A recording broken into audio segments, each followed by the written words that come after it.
ప్రేమ వల్ల పిచ్చి పట్టిన మగాళ్ళెందరో, మరి మగాళ్ళ ప్రేమ వల్ల పిచ్చి పట్టిన ఆడది ఉందా?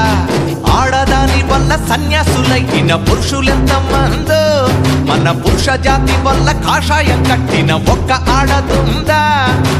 ఆడదానికై మగాడొకడు తాజ్ మహల్ కట్టగా, మగవాడి కోసమయ్యే ఆడదైనా చిన్న గుడిసె కట్టిందా?